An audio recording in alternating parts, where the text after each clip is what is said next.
Greetings and welcome to the Prometheus Project podcast. I'm your host, Richard Bist.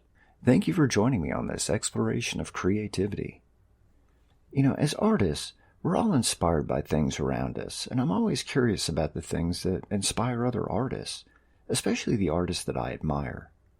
I've found that learning about what inspires others often leads me down interesting paths, ones that I may not have walked if I hadn't learned about them. For example, I was reading about Ray Bradbury, one of my favorite authors and an amazing storyteller. In his book, Zen and the Art of Writing, he notes that a lot of his inspiration comes from his childhood, memories of things he did, stories he was told, his childhood loves and fears.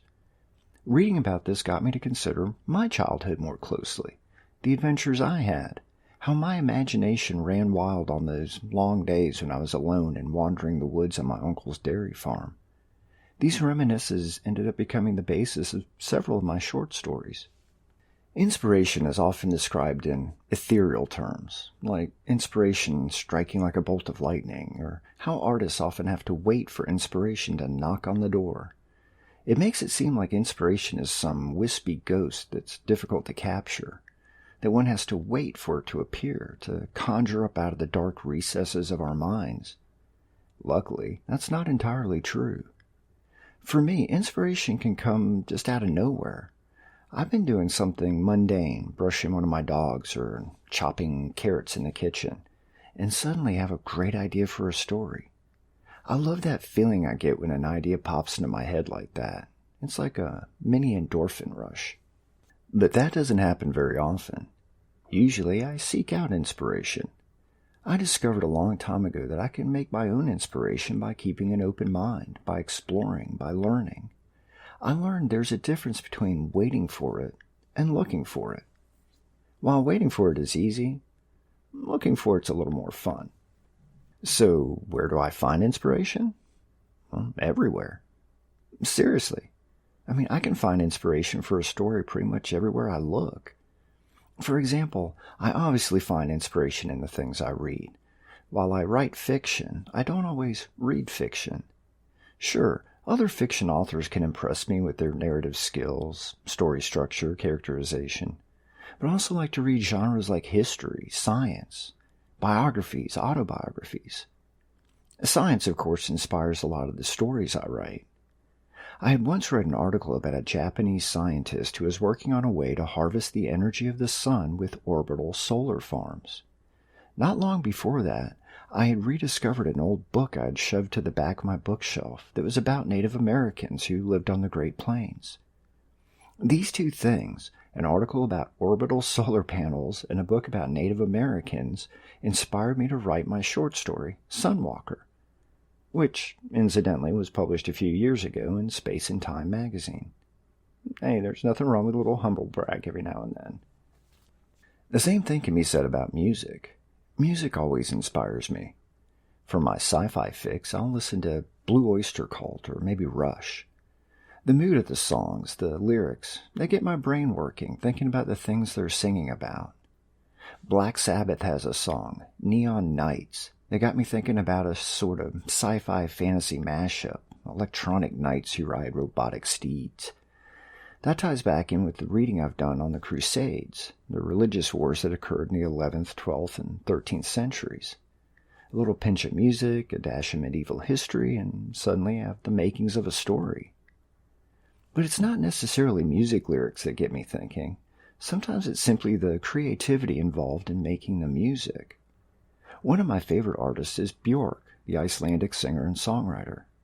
She tends to write about love and relationships, inner turmoil, and while I love her voice, it's her creativity that inspires me. Her music and the related videos, they're beautifully strange and exotic.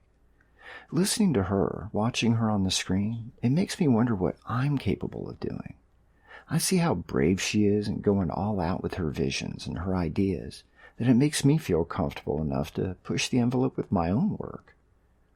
Of course, I'm also interested in what inspires the people who inspire me. Frank Zappa is a good example here. Again, another artist, a musician, who was brilliant and wasn't afraid to be weird. Zappa once mentioned in an interview that he was inspired by the classical composer Igor Stravinsky.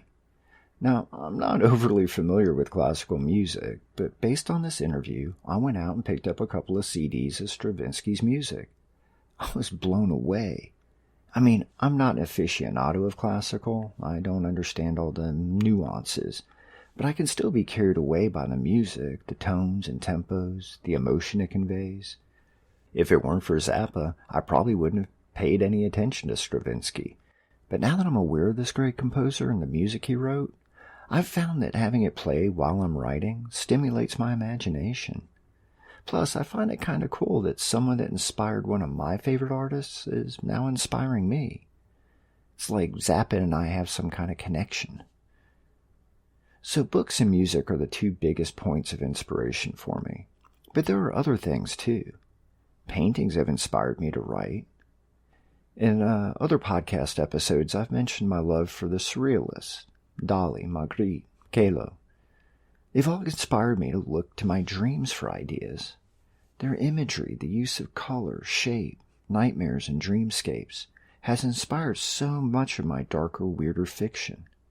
The painting, The Scream, by Munch, if I pronounce that correctly, was one of the inspirations for a dystopian novel I'm drafting. But not the figure out front and center. It was the background that inspired me. The dark, scary dystopian colors that look like the end of the world. Here's a fun fact. I recently learned that the title of the painting, The Scream, doesn't refer to the figure holding his hands to his ears with his mouth open. Apparently, and I feel dumb for not realizing this, the figure is covering his ears because the world is screaming. That gives the painting an entirely new meaning for me. It makes it even more appropriate as the inspiration for my novel. I can also find inspiration in places like the beach. I love the beach. I grew up on the beach. I love to sit near the water with the wind blowing in my hair and the sound of the surf rolling in, the gulls squawking as they search for food. And to clarify, I'm talking about a deserted beach or one that isn't crowded. Here in North Florida, we have a few isolated patches of a coastline that are great for having some time to myself to watch the water and let my mind wander. I don't know what it is about the salt water and the wind that inspires me to write.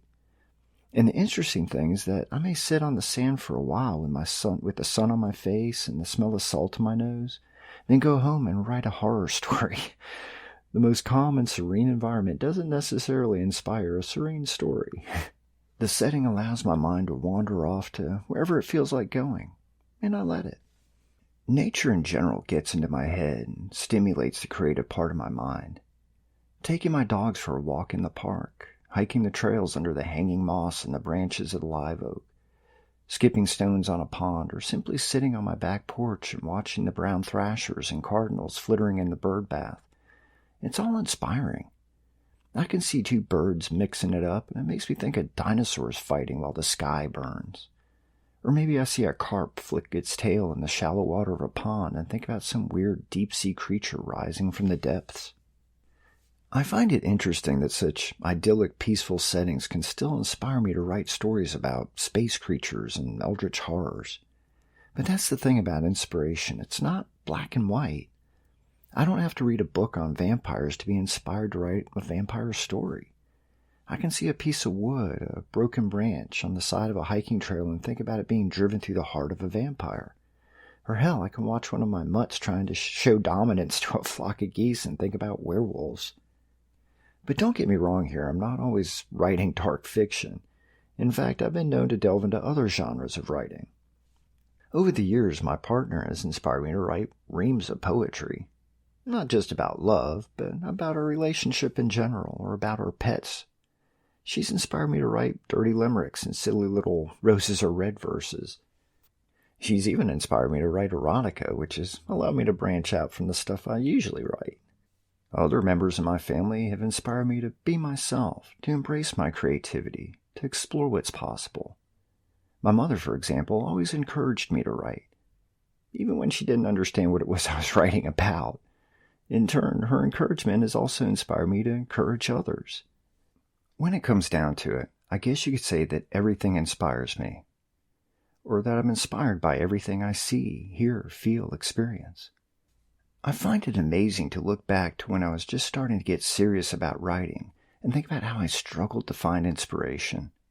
I thought I had to wait for it, that it was something my muse would bestow upon me if I was worthy, that I needed to be anguished and edgy and bleed for my art.